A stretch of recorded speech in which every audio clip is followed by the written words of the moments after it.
మార్కాపురం సమీపంలోని రాయవరంలో జరిగిన బస్సు ప్రమాద దుర్ఘటనలో సజీవ దహనమైన 14 మంది మృతదేహాలను బంధువులకు అప్పగించారు. మృతుల బంధువుల రోదనలతో మార్కాపురం సర్వజన ఆసుపత్రి ప్రాంగణం మారుమ్రోగింది.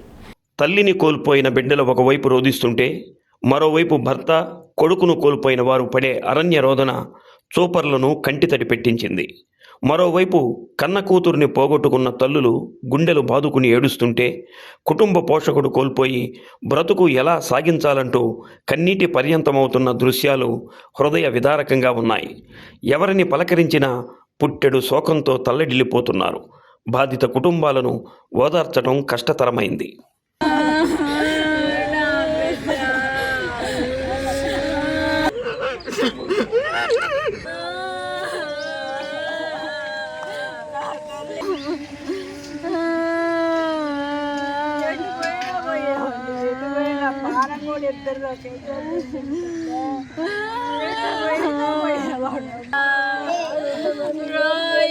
ఎప్పుడు ఫోన్ చేసిన పిన్ని అనేది ఈ దెబ్బలో దాని బుద్ధి అట్ట వండింది.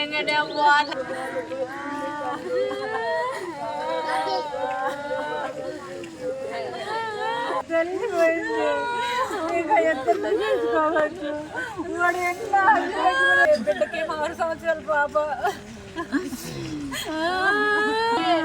నిన్ను బాగా చూసుకుంటాడు అని చెప్పేది. ఘోర రోడ్డు ప్రమాదంలో సజీవ దహనమై గుర్తుపట్టలేని విధంగా ఉన్న 14 మంది మృతదేహాలను కుటుంబ సభ్యుల డిఎన్ఏలతో గుర్తించారు. మృతదేహాలను మార్కాపురం జీజీహెచ్లోని మార్చురీకి తరలించారు. పోస్టుమార్టం నిర్వహించినప్పటికీ మృతదేహాలు ఎవరివో గుర్తించలేని విధంగా ఉండటంతో తోబుట్టువులు మొత్తం 22 మంది నుంచి Guntur regional forensic science lab నిపుణులు రక్త నమూనాలు సేకరించారు. ల్యాబ్ నుండి రాత్రి వెలువడిన ఫలితాల ఆధారంగా మృతదేహాలను అప్పగించారు. జిల్లా సంయుక్త collector Puli Srinivasulu, DRO Chenabobulesu, DMHO doctor Venkateswarlu, Markapuram DSP Nagaraju అధికారులు పర్యవేక్షించారు.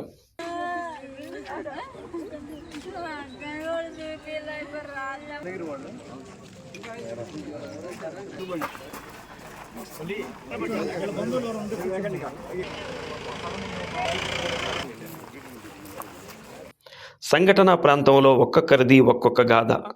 తాము తమ తల్లిని కోల్పోయిన కందుకూరు సమీపంలోని అంక భూపాలపాలెంకు చెందిన సంజనశ్రీ, ఆమె సోదరుడు బాధ వర్ణనాతీతం. తండ్రి కుటుంబ పోషణ పట్టించుకోడని కూలీ నాలీ చేసి తల్లితో పాటు తన అన్న సంపాదించిన డబ్బులు అన్నీ తాగడానికి ఖర్చు చేస్తాడని వాపోయారు. తల్లిని కోల్పోయి మేము కష్టాల్లో పడ్డామని ఆవేదన వెల్లడించారు. ప్రభుత్వం అందించే కొద్దిపాటి ఆర్థిక సహాయాన్ని తమ తండ్రికి కాకుండా తమకు దక్కేటట్లు ఏర్పాటు చేయాలని, అది భవిష్యత్తు అవసరాలకు ఎంతగానో ఉపయోగపడుతుందని కుటుంబ సభ్యులతో కలిసి ఉన్నతాధికారుల వద్ద మొరపెట్టుకున్నారు. తమ తండ్రి ఆలనా పాలనా చూడడని ప్రభుత్వమే మమ్మల్ని ఆదుకోవాలంటూ వేడుకుంటున్నారు.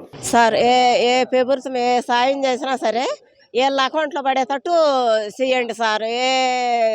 ఏ సార్ అయినా సరే, ఏ గవర్నమెంట్ అయినా సరే నా మనవడికి నా మనవరాలకి కొంచెం న్యాయం చేయాలి సార్. నా బిడ్డగా చచ్చిపోయింది. నా మనవరాలు నా మనవడిని వాళ్ళు పోగొట్టిపోయినా వారం పోయి నా మనవరాలు నేను చూసుకుంటున్నా. నాగలేదు ఎలా నా అల్లుడికి ఇస్తే మాకు నమ్మకం లేదు. నా బిడ్డ ఉన్నప్పుడు కష్టాలల్లా పడ్డాడు. అవన్నీ చెప్పలేము సార్ బయట. మళ్ళీ ఆ కసి పట్టుకొని పిల్లలను పెడతాడు కదా ఉక్కిష్టము. అవన్నీ చెప్పుకోలేని విషయాలు పిల్లలకి సందేతట్టు చేయాలి సార్. నేను అన్ని చెప్పలేను సార్, చెప్పలేను. అర్థం చేసుకోండి. నా బిడ్డ గోలిపోయింది, నా కడుపు గాలిపోయింది, నాకు ఆరోగ్యం బాగలేదు. నా మనవడికి నా మనవరాలకు న్యాయం జరగాలి. అది నేను కోరుకునేది ఇదే, ప్రభుత్వానికి కోరుకునేది ఇది. నా పేరు సంజనశ్రీ, నేను 8వ తరగతి చదువుతున్నాను. ప్రభుత్వం చెందిన డబ్బులన్నీ మాకే పడాలని కోరుకుంటున్నాను. మా నాన్నకు పడితే మా నాన్న ఖర్చు పెట్టుకుంటాడు. అదే మాకు పడితే పెద్ద అయిన ఫ్యూచర్లో మాకు ఉపయోగపడతాయి డబ్బులు. ఇదే నేను గవర్నమెంట్ని కోరుకుంటున్నాను. మాది అంకభూపాలపురం కందుకూరు దగ్గర. మా అమ్మ చనిపోయింది బస్సు యాక్సిడెంట్లో.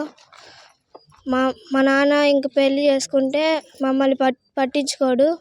అందుకని డబ్బులన్నీ మా అకౌంట్లో పడాలి. పెద్ద అయిన తర్వాత మాకు అవసరం పడతాయి డబ్బులు. మార్కాపురం బస్సు ప్రమాదంలో మృతి చెందిన కుటుంబాలు వలస కుటుంబాలు అనే చిన్న చూపు పరిహారం ప్రకటించడంలో స్పష్టమైందని బాధిత కుటుంబ సభ్యుడు ఆవేదన వ్యక్తం చేశారు. ఇటీవల కర్నూలు ప్రాంతంలో జరిగిన ప్రమాదంలో మృతుల కుటుంబాలకు ప్రభుత్వం 20 లక్షలు ఎక్స్గ్రేషియా ప్రకటిస్తే వలస కూలీలకు మాత్రం రాష్ట్ర ప్రభుత్వం 5 లక్షలు ప్రకటించడం బాధాకరమని అన్నారు. ప్రభుత్వం ఇచ్చే ఎక్స్గ్రేషియో 5 లక్షలు అనేది చాలా చిన్న మాట. పోయిన సంవత్సరము మొన్న కర్నూలు దగ్గర జరిగిన యాక్సిడెంట్లో ప్రభుత్వం ఎక్స్గ్రేషియో వచ్చేసి 20 లక్షలు. ఇవాళ వీళ్ళు వలస కూలీలు, పేదవాళ్ళు, వీళ్ళని ఎవరు పట్టించుకుంటారులే అని కూడా ప్రభుత్వం నెగ్లిజెన్స్ అయితే చాలా ఉంది. వీళ్ళు ఇచ్చే 5 లక్షలు వీణ వెనుక ఉన్న ఫ్యామిలీ, పిల్లలు, భార్య, వాళ్ళ అన్నదమ్ముళ్ళు, వీళ్ళు ఇచ్చే 5 లక్షలతోటి అయితే ప్రభుత్వం ఇచ్చే 5 లక్షలతోటి జీవన విధానం అయితే గడపలేరు. ప్రభుత్వం ముందుకు రావాలా. లాస్ట్ ఇయర్ కర్నూలులో ఇచ్చినప్పుడు 20 lakhs, అంటే వీళ్ళకి 5 lakhs ఎందుకు ఇస్తున్నారు? మోడీ 2 lakhs ఇచ్చాడు. వీళ్ళు మామూలుగా మానిటరింగ్ చేసుకుంటేనే లాక్స్లలో ఖర్చు అవుతుంది. కానీ వలస కూలీలు కదా, ఏదో ఇచ్చేద్దాం, తీసుకుంటారులే అన్న ఉద్దేశంతో ప్రభుత్వం అయితే చాలా నెగ్లిజెన్స్ లో అయితే ఉంది. ఈ ఎక్స్గ్రేషియో వరకు అయితే చాలా అంటే చాలా నెగ్లిజెన్స్ ఉంది.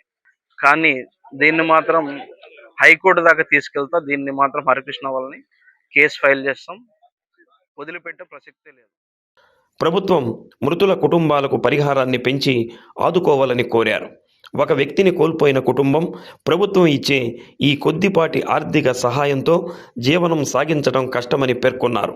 ప్రభుత్వం ప్రమాదాలకు కారణమైన ప్రైవేటు బస్సులను పూర్తి స్థాయిలో నిర్మూలించి ప్రభుత్వమే బస్సులను అందుబాటులో ఉంచాలని మరికొంతమంది డిమాండ్ చేశారు. ఇలాంటి శోకం ఏ కుటుంబానికి వద్దని మీకు కాలు పట్టుకొని అడుగుతున్నాం సార్. మీకు ఇంతకు మించి మేమేం చెప్పలేము, ఏం చేయలేము సార్. గవర్నమెంట్లోనే మేము ఎక్కడెక్కడికైతే ఆంధ్ర నుంచి ప్రయాణం చేస్తున్నారో అక్కడికి గవర్నమెంట్ ట్రావెల్స్ ఖచ్చితంగా కావాలి. ఇలానే అసలు అవి లేకనే కదా ఈ ప్రైవేట్ బుక్ చేసుకుంటున్నాం. అవే కానీ ఇంకా 4-5 బస్సులు కానీ ఎక్స్ట్రా వస్తే ఈ ట్రావెల్స్కి పెట్టే అమౌంటే మేము గవర్నమెంట్కి పే చేసుకొని జర్నీ చేస్తాము. బట్ 17-18 సంవత్సరాలు ఉన్న వాళ్ళని కాకుండా సీనియర్ డ్రైవర్ని ఇవ్వండి, మెలకువగలిగిన డ్రైవర్ని ఇవ్వండి. ఆ ఛార్జెస్ వాళ్ళకి ఇచ్చే జీతాలు మా ఛార్జెస్లోనే మేము పే చేస్తామని వేడుకుంటున్నాం. కానీ ఇలాంటి ఇన్సిడెంట్స్లో జరిగేదానికన్నా ఆ చనిపోయినప్పుడు ఇచ్చే అమౌంట్తోనే కొత్త బస్సులు ఇవ్వండి, గవర్నమెంట్ బస్సులు ఇవ్వండి, మంచి డ్రైవర్ని, సీనియర్ డ్రైవర్ని ఇవ్వండి. వాళ్ళు ఒకరికి కాదు, ఒకరికి 2 ఇవ్వండి. ఎవరి నుంచి ఎవరికి మీరు తోలండి, ఎవరు నిద్ర మత్తులో జరగవచ్చు అప్పుడు. కానీ ఎలాంటి స్మోక్ అండ్ డ్రింకింగ్ చేసే డ్రైవర్స్ మాత్రం హలో చేయొద్దు. మాలాంటి కుటుంబం పడే వేదన ఏ కుటుంబం పడొద్దని మేము వేడుకుంటాం. ప్రత్యేక వాహనాలు ఏర్పాటు చేసి పోలీస్ ఎస్కార్టుతో అధికారికంగా మృతదేహాలను వారి కుటుంబాలకు చేర్చే కార్యక్రమాన్ని చేపట్టినట్లు జేసీ పులి శ్రీనివాసులు తెలిపారు. పూర్తి స్థాయిలో నివేదికలు తయారు చేసిన తర్వాత ప్రభుత్వం ప్రకటించిన ఎక్స్గ్రేషియాను అందజేస్తామని అన్నారు. ప్రమాదంలో గాయపడిన క్షతగాత్రులందరికీ మెరుగైన వైద్యం అందజేస్తున్నట్లు తెలిపారు. 26వ తేదీ జరిగినటువంటి మేజర్ యాక్సిడెంట్ మార్కాపురం పట్టణం సమీపంలో ఒక టిప్పరు, ఒక ప్రైవేటు ట్రావెల్స్ బస్సు మరి 2 కూడా డాష్ ఇచ్చుకొని ఫైర్ స్టార్ట్ అయింది. ఈ యాక్సిడెంట్లో 14 మంది చనిపోయారండి, ఇంక్లూడింగ్ ఒక 5 months బాయ్. అట్లనే 29 మంది గాయపడ్డారు.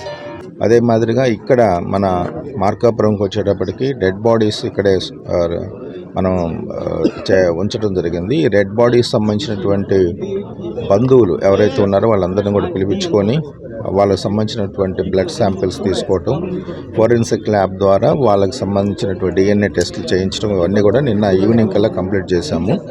చేసిన తర్వాత ఈరోజు వాళ్ళ బంధువులకి ఆ బాడీస్ హ్యాండ్ ఓవర్ చేస్తున్నాం. ఇక్కడ ఏంటంటే మనం ప్రత్యేకంగా ఒక అంబులెన్స్, ఒక్కొక్క బాడీకి ఒక అంబులెన్స్ అరేంజ్ చేసుకొని ఎస్కార్ట్ వాళ్ళ ఇంటికి చేరుస్తున్నాము. అక్కడ కూడా రిసీవ్ చేసుకోవడానికి స్థానికంగా ఉన్నటువంటి తహసీల్దారు, ఎంపీడీఓ అండ్ మన విఆర్ఓ, పంచాయత్ సెక్రటరీ అక్కడ వెయిట్ చేస్తున్నారు. వాళ్ళు రిసీవ్ చేసుకొని అక్కడ బంధువులకి మళ్ళీ హ్యాండ్ ఓవర్ చేయడం జరుగుతుంది. ఇక్కడ ఎక్స్గ్రేషియా కూడా ఆల్రెడీ గవర్నమెంట్ డిక్లేర్ చేశారు. సెంట్రల్ గవర్నమెంట్ నుంచి 2 lakhs, స్టేట్ గవర్నమెంట్ నుంచి 5 lakhs, అట్లాగే ఇంజ్యూర్డ్ పర్సన్స్ కూడా 2 lakhs మన స్టేట్ గవర్నమెంట్ నుంచి డిక్లేర్ చేయడం జరిగింది. ఇవన్నీ కూడా మనం అన్ని రకాల రిపోర్ట్స్ తయారు చేసుకొని మొత్తం కూడా full fledged detail report submit చేస్తాం గవర్నమెంట్కి. చేసిన తర్వాత ఎక్స్‌గ్రేషియా కూడా వీలైనంత త్వరగా మేము వాళ్ళకి అందించడం జరుగుతుంది.